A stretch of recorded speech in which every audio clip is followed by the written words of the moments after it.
Well, good morning, everyone, and welcome to the Smart Business Series for August. We are so excited to have Angel Rojas with us today. He travels around the country and Canada and I think around the world, speaking and giving presentations on technology. We all use technology in our business. It is a necessary evil, but it could also be just that evil, and it could be something that could take your business down. So he's going to talk to us today a little bit about how to protect our businesses from technology, and really give us an idea of what we can do better as entrepreneurs or small businesses without a huge IT department or a huge budget. So without further ado, I would like to welcome Angel Rojas from Data Corp to present today. Thank you. Good morning. I was told I have about 2 hours to speak, so, oh, sorry, I'm kidding. Only got about 30 minutes, but in order to keep it to 30 minutes, I'm going to probably look at my notes, maybe, or maybe I'll deviate. We'll see. We'll see where this goes. If you guys ask good questions, we'll have a good time. So, like Hope said, please feel free to ask questions, and we'll interact a little bit. It'll be fun. So, the topic this morning is how to destroy your business using technology in 3 easy steps. So I have 3 great ways that you can assure that your business will be destroyed with technology. So we're going to be going over that this morning. And by way of introduction, I'll tell you a little bit about myself. So I've got a 15-plus track record, 15-plus year track record with business. With technology, I've been actually at it for a little over 25 years. So I got my start pretty young. And always playing with technology. I loved it, and it was a hobby, and I turned a hobby into a successful career, so that's been fun. My education is in business, so I went to USF and University of South Florida, and basically tried to get a technology education, but found that they couldn't teach me anything. So I ended up then saying, okay, well, if I can't learn anything about technology, from college, I'll maybe learn something about business, and I learned a ton, which was fantastic. So that worked out really well. While I was in college, I was working in the insurance and banking industry as a network administrator for a local agency. So that got me a lot of really, really good experience, work experience. It also made me really paranoid. So that helped with the security aspect that we're going to talk about today. What else is on here? FBI InfraGard board member. So FBI InfraGard is a public-private partnership, and it allows me to get access to FBI agents, to briefings, to see materials that the public doesn't generally see, and really up my game and keep up to date with the threats that are going on. There's been several alerts that the FBI has sent out that we've been able to use to get some actionable intelligence and protect our clients and give them heads up about something that might be coming around the corner. So that's a really, really great partnership that we've developed and that we participate with. Also, the U.S. Secret Service Electronic Crimes Task Force and the Tampa Bay chapter. Again, it's a public-private partnership, and it allows us to have access to a Secret Service agent should one of our clients have a problem with finances. I don't know if anybody knows, but the Secret Service is not, their primary duty isn't presidential protection or VIP protection. It is actually financial crimes and counterfeiting. So that's why they were originally formed, and they still do that. USF asked me to come and help them talk to or develop a cybersecurity for executives program, so I participate in that. Let's see what else is on here. Oh, yeah. As recent as a few weeks ago, I'm the national champion for precision RC helicopter aerobatics, and the sportsman class means I am like the bottom of the deal. So I'm like the junior, but we had a good time flying and spent a week in Muncie, Indiana flying and competing, and it was a very, very tough competition. But if you're curious about that, feel free to ask about that too. I'll gladly take up like 30 or 40 hours of your time with that stuff. So what are we going to cover today? 3 common mistakes that will absolutely ensure that your business will be interrupted or destroyed because of your technology. They're very, very common mistakes. 3 ways to address these mistakes. So they say when you speak, you should speak in threes. So I'll throw three things out there for you. And finally, how to ensure that you're on the right track. There's a lot of ways that you can be on the wrong track. There's a lot of ways you can be on the right track. I'll give you some tips on how you can make sure that you are on the right track. So, number one, do it yourself. So, hang on, not yet. Do it yourself. So, when I talk about do it yourself, a lot of people try to do technology on their own. And you know what? We've had some really, really great advances in technology that, like, for example, the cloud, that lets us do a lot of things on our own, okay? The only challenge with that is that sometimes we don't get it quite right because we may not have the full expertise to do that. So some of the common mistakes with do-it-yourself are buying inexpensive computers and networking equipment. A lot of that equipment doesn't have the added protections or the ability to monitor them and be proactive with them. So when you have security needs, they don't give the information and the feedback in order to fulfill those security needs. Another common mistake is to use home-grade tools for business. So for example, you're using free antivirus, or you're using free this or that, or unfortunately buying technology and buying it at Best Buy or things like that, using Windows Home, or making some of those mistakes. That's really, really detrimental to your overall business security. And we'll talk a little bit more about that in a few minutes. Got a couple notes here. Implement free software. We talked a lot about free software, and here's the problem with free software. Free software doesn't come with support. Generally, it doesn't have security in mind. And thirdly, when it's time to graduate to a paid software, when you've grown, it doesn't necessarily translate very well. So if you start your business on free software, you may not be able to transition it to actual software that does what you need to do. So a couple of the attitudes that lead to this is, let's just make it work, right? We got to get started, let's just make it work. Or we'll fix it later, we'll fix it later. Problems with that is that what I generally find, it's so much more expensive, and by more expensive I mean oftentimes 10 times more expensive to fix it later or clean up the mess later than it is to do it right in the first place. So I like memes, very fluent in memes. Have you seen the DIY fails? So you got the expectation, right? You make that cool cup. The reality, you make something that'll probably bloody you up pretty bad. Let's look at the next one, expectation and reality. And I could have just gone on pages and pages and pages of these. I had a good laugh putting these slides together, trying to figure it all out. But essentially, that's what we're doing when we're taking matters into our own hands. And I'll give you a great example. I was at the top of my class when it came to accounting. However, I have a CPA and an accountant that handles that for me. Why? Because my time is better spent focusing on the stuff I'm actually really, really good at. I was good at accounting rather than the stuff that I'm okay at. Okay, so that's my reasoning why I don't try to do accounting on my own.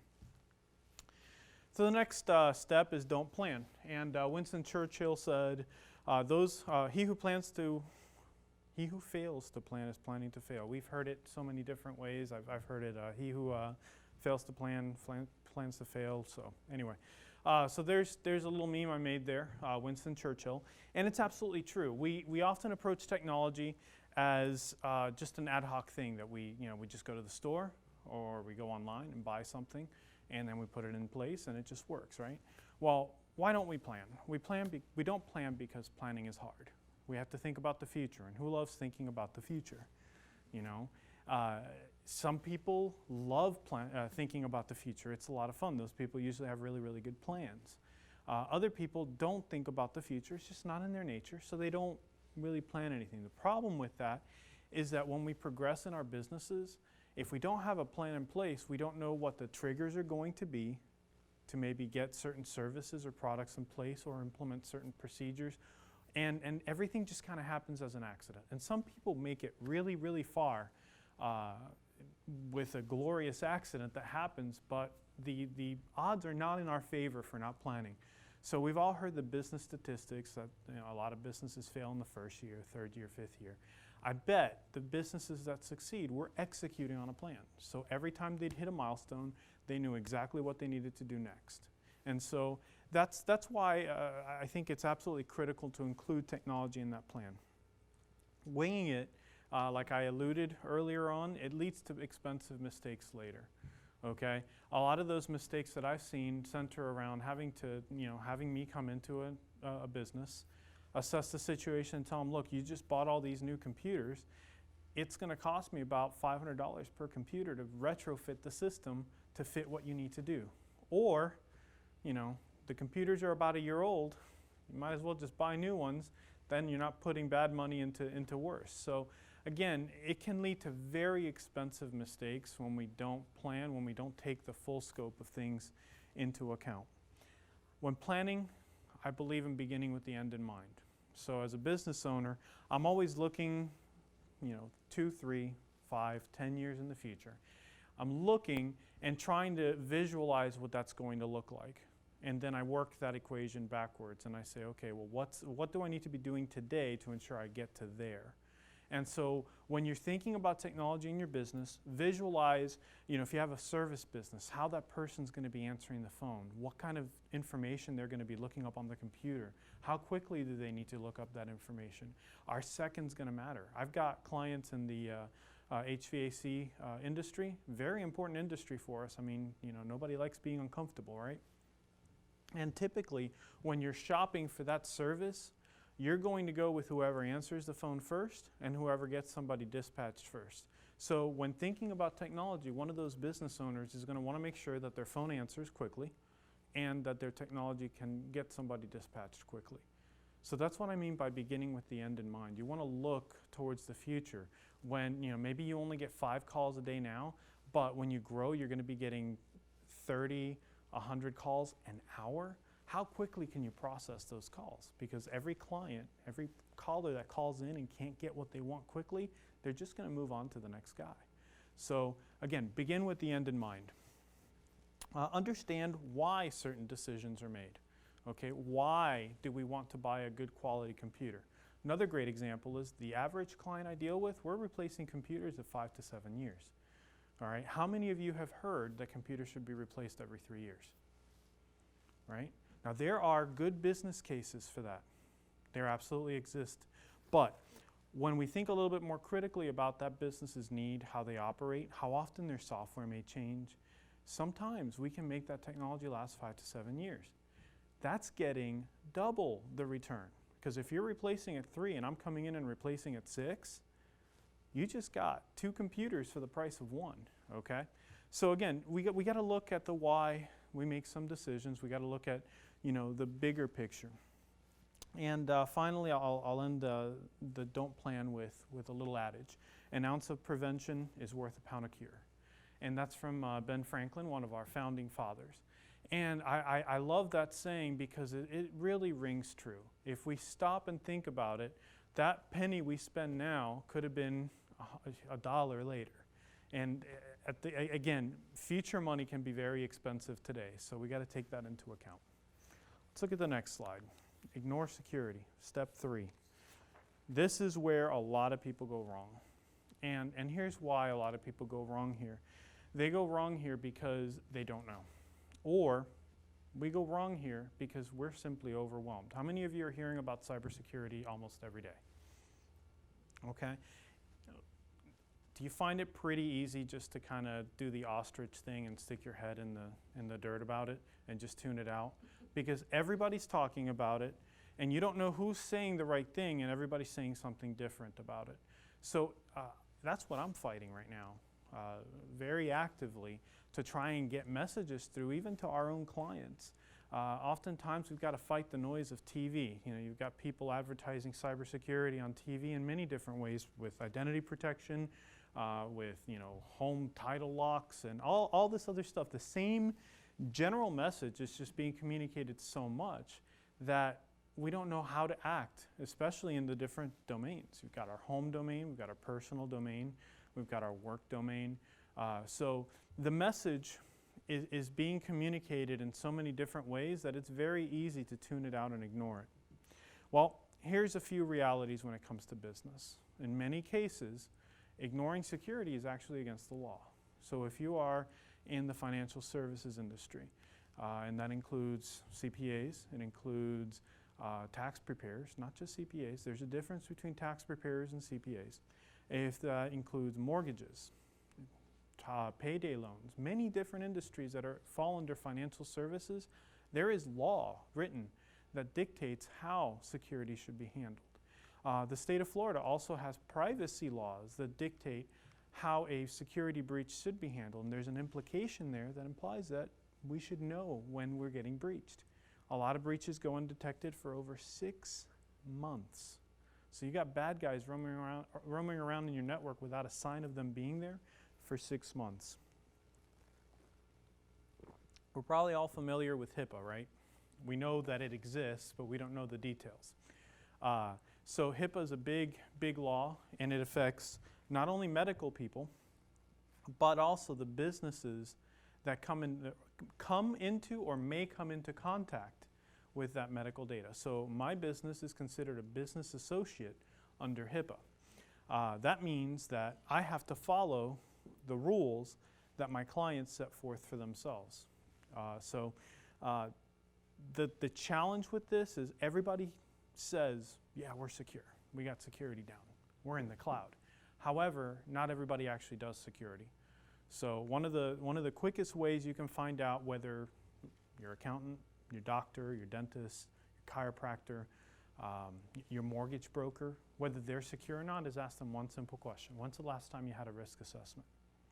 That answer should always be within 1 year, and it should be pretty quick. They shouldn't really have to think about it. Okay? So that question right there will pretty much rule out almost everybody. And we'll talk about the risk assessment here in a moment. Finally, on this slide and on the ignoring security, disinformation is everywhere. Okay? And that talks to what I opened this slide up with. We get so much information, we just don't know what's right and what's wrong. So, what's the meme for this one? Here you go. Fears identity theft and advertises the family details. We do so many things on a regular basis to really break our privacy. And we could probably have a 3 or 4 hour conversation on the social aspects of it, and Facebook and Twitter and all that good stuff. We won't here today, but I want you to take that and kind of consider just how much information out there you're putting that will invite somebody to come and use that information against you. So let's see what's next. Compliance, famous word, right? But what does it mean? And by the way, I did a risk assessment with a client, and they had purchased a package from an outside firm to come in with a consultant. And what they said, or how they began the assessment, was the purpose of this exercise is to put such and such company, the client, in a position to pass security questionnaires from their prospective clients. And as soon as they said that, I knew, well, this is not going to go well. The purpose of securing a business is to protect our clients' data. It's just good business, all right? Compliance should be a side effect of what we're doing to protect our client data. It should not be the goal, because then the goal always becomes following the rules, not thinking critically about the current situation. Does that make sense? Did I lose anybody there? All right, cool. Let's keep going. And again, when we're going to look at the fix, all right, we're going to look at the 3 fixes. I want you to keep a common thread in mind, and that is, let's take great care of our clients. We take really good care of our clients by not exposing their privacy to the outside world. So let's go on. Fix number 1. Let's get some help. So IT, despite all of the advances, all the cloud stuff, and all the cool stuff that you can do yourself, it still actually remains pretty complicated. And here's where it gets complicated. As you grow, you bring in different software, you bring in different hardware, you have to protect your systems differently. Making all that jive together can get pretty complicated. There's also, when I haven't even touched on the law, so there could be legal, there could be regulatory considerations that say, hey, we can't use this particular software, or hey, we can no longer have just a network where everybody has their own password on a computer. We have to have a network where there is a central location that delves out those passwords. So again, there's so many different considerations, and they all have to come from that risk assessment that we do that tells us essentially, well, what's the risk and what's required and how do we protect it? So that's why I say get help. Get help from somebody who knows what they're doing, who knows how to execute this, and who knows how to help you and walk you through it. There's value in hiring a competent professional. We're talking about minutes versus hours, okay? I told you I fly RC helicopters. I got friends of mine that are master builders. They can build them perfectly. I am not, okay?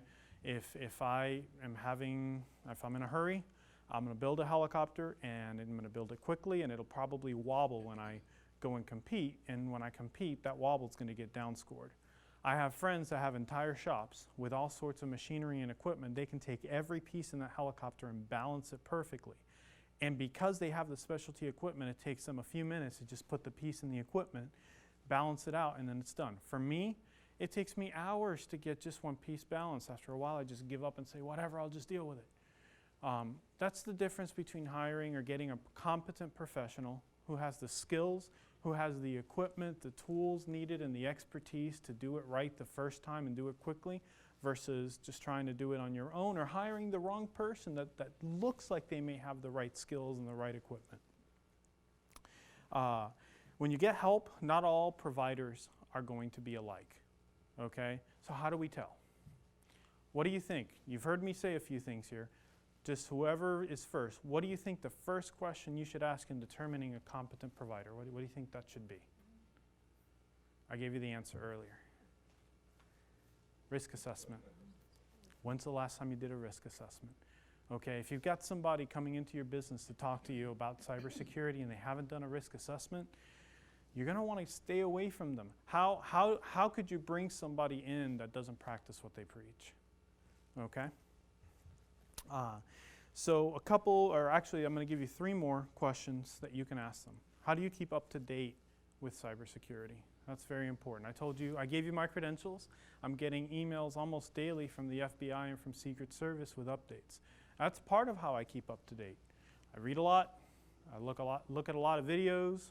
I get updates. I watch the news. I mean, all sorts of information coming in. How long have you been in business? So this counts. How long have they been in the actual security industry? We've seen people that just literally made a career change. A few years ago, they were a marketing director for a company, and all of a sudden they're a security person. So you got to look at that and say, well, all right, talk to me. Tell me what happened. Fill that gap in from marketing director to security person. I've got to understand, I'm not going to write you off immediately, but I want to understand how you made that transition, what drove it, et cetera. And finally, find out what their clients say about them. Find out what the experience is. When I was looking to rent a space for my office, I had a buddy of mine who had rented lots of spaces in the past. So I had no idea what I was doing. And he said, make sure you talk to the other tenants and find out how the landlord is. And we ruled out so many spaces so quickly because the tenants were saying, oh man, this floods here and they never take care of it, or the roof's always leaking, or oh, let me show you this mold over here. I mean, so many things you can find out from talking and seeing other clients. And if they're not willing to talk to their client or let you talk to their clients, find out why. They may have non-disclosure agreements with them that prevents that from happening. But there's other ways to do that. We handle that with letters of recommendation. We have posters in our office from clients that are happy with our service, and we do a lot to monitor the ones that, hey, we screw up. We're not perfect. But a lot of times it counts how you bounce back from the screw up. So, ask about their clients and what their clients say about them. So what's the meme for this one? Oh, you have an expensive camera. You must be a professional photographer.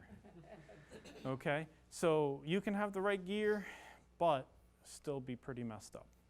So, fix number 2. Here's the plan again, and that's I know it's a little dated. That is Captain James T. Kirk, William Shatner, from Star Trek, the original series, and he was very famous for his very dramatic pauses when he spoke. So get a plan. The plan, as we've been talking about, it begins with a risk assessment. All right, we want to find out what you need to protect, where it's located, what laws might apply to it. and any special considerations. Because guess what? A lot of the regulations and laws use the word reasonable a lot. What's reasonable for Moffitt Cancer Center may not be reasonable for Wesley Chapel Pediatrics, okay?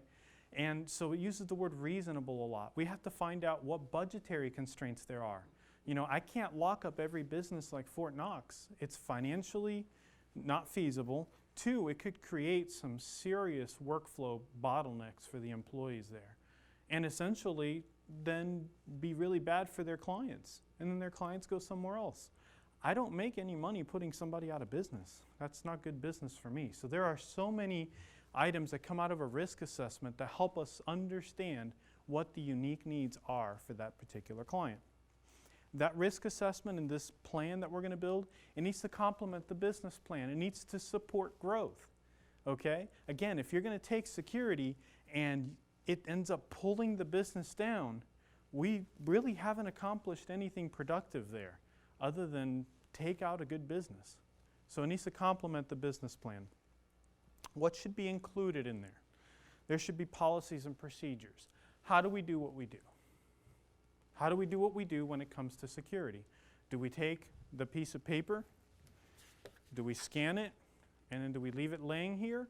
Or do we scan it and then we immediately take it to the shredder? Okay? And that's the type of thing that, again, we discover in the risk assessment and we write a policy and a procedure about it. There's an acceptable use policy that goes into place. What is acceptable use of the company's technology?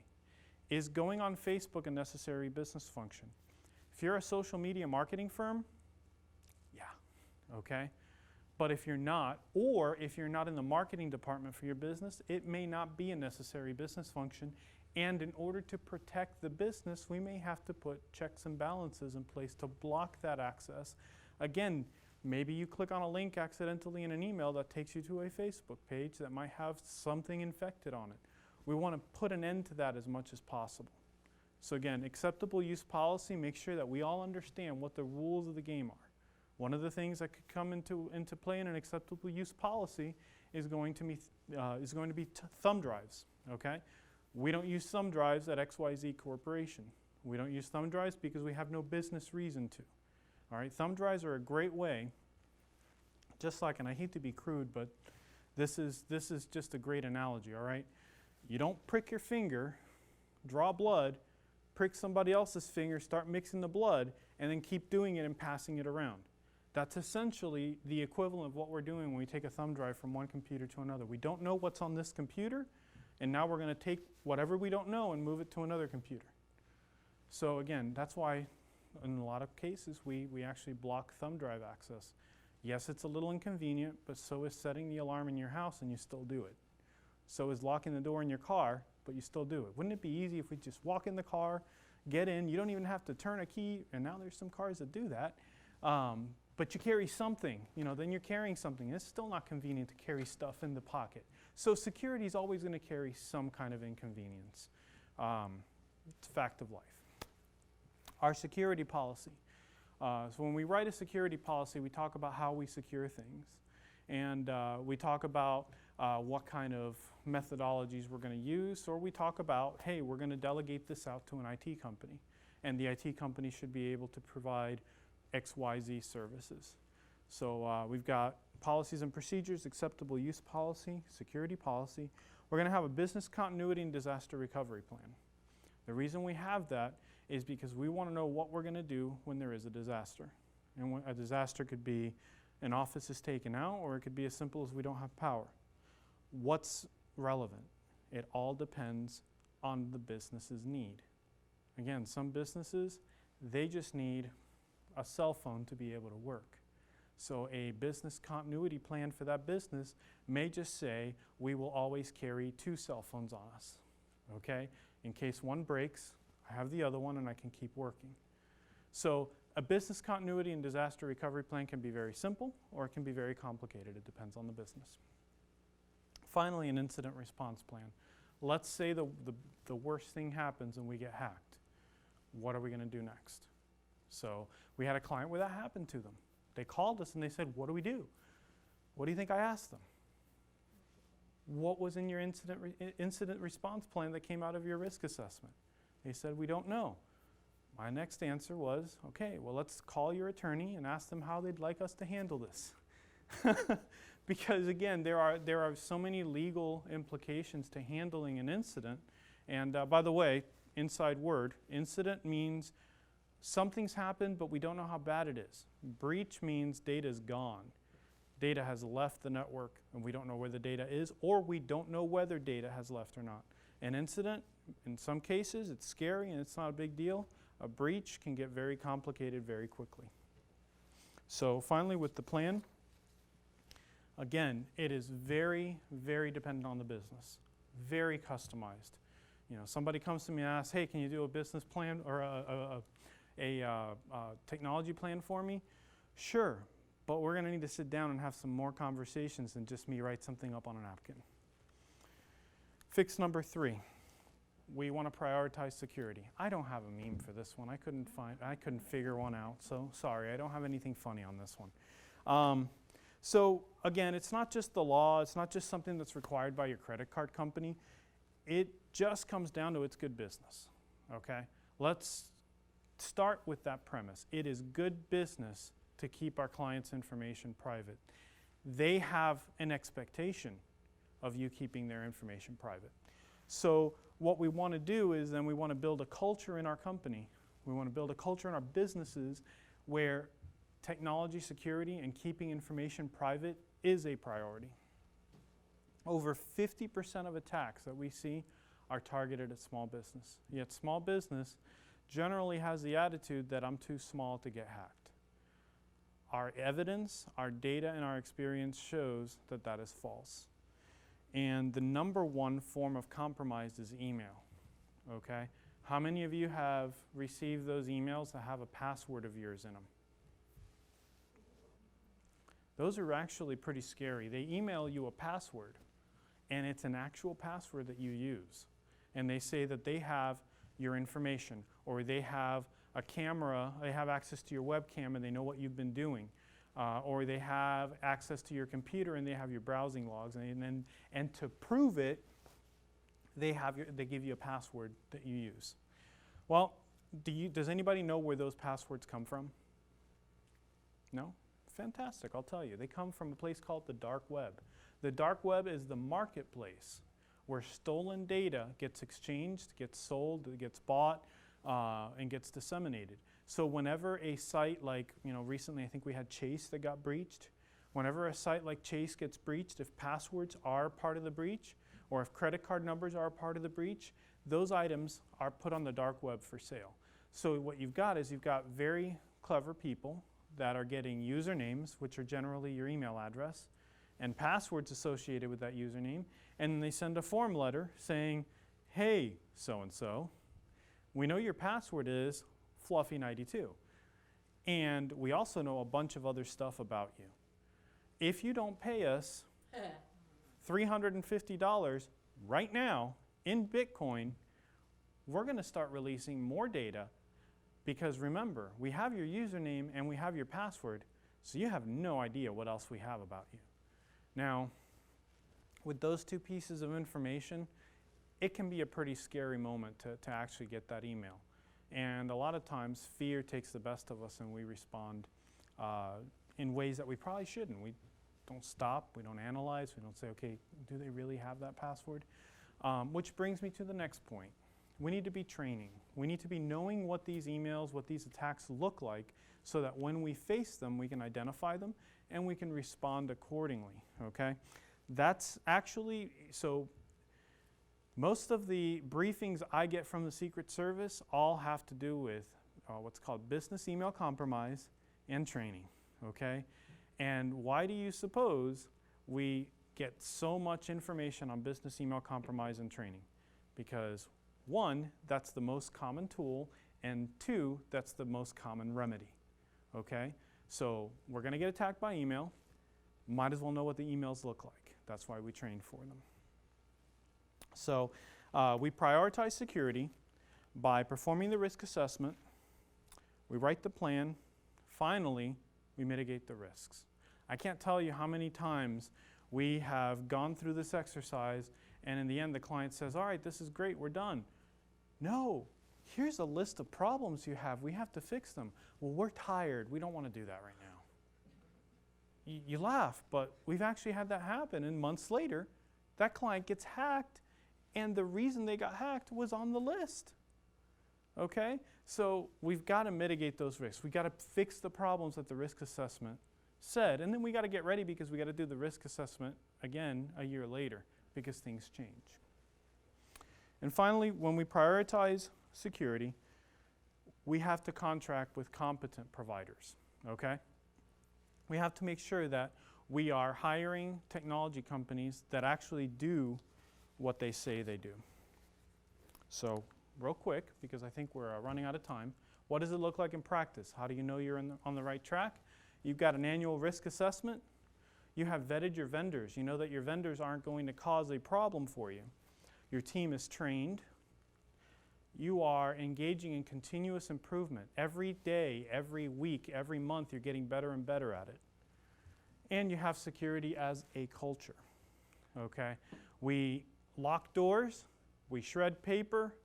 We are suspicious about every email that comes in our inbox. And we question every phone call that is made into the company. That's a security-conscious culture. So that's what I have for today. Here's my contact info. And if you have any questions, I'll be more than glad to field them. Bring the microphone to you, and if you'll say your name and your company name and ask your question.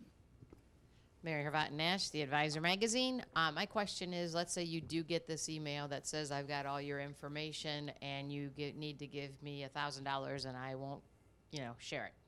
Well, how are you supposed to respond? Well, the first thing is you don't respond. The first thing is you send it to your IT people and you ask them to qualify that email. And then together you can determine what the next appropriate steps are. My recommendation is never respond to those. The FBI's recommendation is never respond to those. Essentially what you're doing is you're funding further cyber terrorism.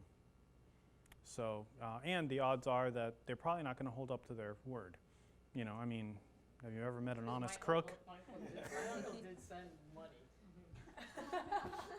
It happens. It happens. Unfortunately, though, we're not dealing with honest people, so you're not guaranteed to get your files back, and you're not guaranteed to have your information private. They could always come back later and ask for more. They're not returning the info. Yes, sir. Yeah, Kenneth Stewart, Integrated Security Consultants. Despite your best efforts of what you do, when you have like companies like Capital One, we seem to be getting, we don't even get shocked anymore to major data breaches. How do you protect yourself from some of it? Is there anything you can do as a consumer individual to protect yourself? Sure, you can dig a hole in the backyard. You can put your money in it, and don't tell anybody you did that. That's an excellent question, and I'm sorry that I have to give such a cynical answer, but unfortunately, it is a global problem. And in many cases, it is outside of our immediate ability to fix. However, we can take steps to mitigate that risk. So a lot of times, for example, with those emails that we get, data has been gathered about us based on our online footprint, based on what we publish on social media, on Facebook, on Twitter, on YouTube. You'd be shocked, or maybe you wouldn't be, what people put out there.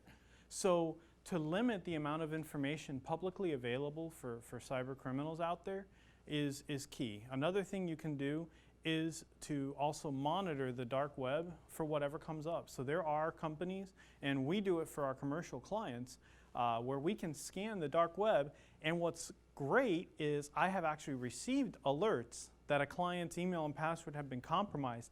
I send them the alert, and maybe 15 minutes later they get the email from the compromise. And now they're no longer shocked, and they're not afraid. So again, there are ways to protect. We have to think about it. A lot of that protection comes out of the risk assessment. What's at risk? How do we protect it? What are the tools available to protect it? When you're looking at personal, get one of those services that scans the dark web for your personal email addresses and personal info. Any other questions? I'm Eliana, and I'm with the Chamber. I was just curious. About a year ago, my Instagram got hacked, and what do they gain out of hacking an account like that? They gain the ability to get more people hacked. When you hack an account, you generally maybe get a username and password. odds are you use that username and password in other places. So they keep trying it in other places. They got into your Instagram, they have a username and password there. They also probably have an email address, so the next place they go is your mailbox. You know, if they get into your inbox, then they can send their little spammy messages to other people. Now it's Eliana sending me an email message, hey, check this out. And it's a link to a photo, but except that it's not a photo. And that's how it proliferates. So you gain an entry point, and then you use that entry point to see, well, how many other places can I get to and jump to from here? And maybe you've got a different password everywhere and you're locked down. But guess what? You can use your Instagram account to private message somebody else, and maybe they don't. I have a question in the planning process, because a technology plan is part of our strategic plan as our organization. How big or in depth does a plan have to be? Is it according to the scope of the size of the business and the risk assessment? It seems rather daunting, but most of us here are small businesses, and can we do it in the DIY, or Sure. So the National Institutes of Standards and Technology have tools to build those plans, okay? They are tools built by the government. They are daunting and they are poorly documented, all right? There are many places you can find online where you can get sample plans that are streamlined down. But the short answer is, it is a function of the risk assessment and the process that arrived at, getting the deliverables for that risk assessment that help you build that plan.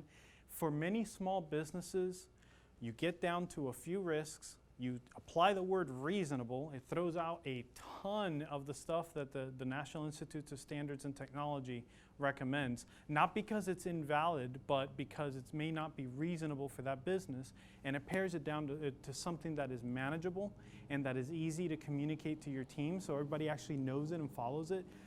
One of the biggest detriments that I'm seeing is that technology companies are buying these tools that just spit the plans out.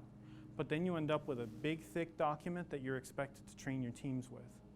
They're not going to remember what's in that document. So then that document might as well just not exist. And the Achilles heel of that big, thick document is that if something happens and you're a regulated company, so you fall under HIPAA, PCI, which is payment card industry, or financial services, that document is essentially what you will be judged against, okay? So when you're writing that document, you're writing a law for your business. That's the cool part about regulatory compliance, is you get to write the law. You may have to defend why you deemed something reasonable and something not reasonable, but essentially if you are all following your policies and procedures and something bad happens, the conclusion is crap happens, okay? This is a crime scene. You got robbed. We're not going to sit here and hammer you as a victim. However, if we arrive at the crime scene and you left the doors wide open and you had a rob me sign up front, okay, what are we going to do here? So it's better, in my opinion, to team up with somebody who's done it before, because they can quickly get through all of the complexity and pare it down to something reasonable. Thank you. You're very welcome. My name is Kenneth Stewart with Integrated Security Consultants, and Hope put me on the spot, but I'm in the electronic security business, not in cybersecurity, and I would say the aha moment for me was vetted vendors. We don't do a good job with that.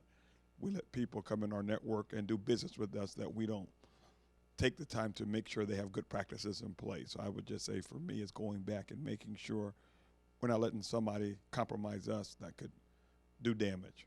Good morning. I'm April Barrow with Florida Executive Realty and also an ambassador with the Chamber. And for me, being in real estate, and wire fraud is such a big deal in real estate. And when I sit here, I think, oh, well, I'm an independent contractor. How am I going to do this? But actually, Angel made it a very easy 3-step process. It didn't sound complicated. And the other thing is, you always think, oh, this is going to be so expensive. But then how much does it cost if a client's data is breached and you have a wire fraud, wire transfer fraud on your record? It's there's no price on that. So it was a very good moment for me. Good morning. My name is Lucas Baker. I'm with Baker Consulting Services, and I'm in health and life insurance as an independent broker.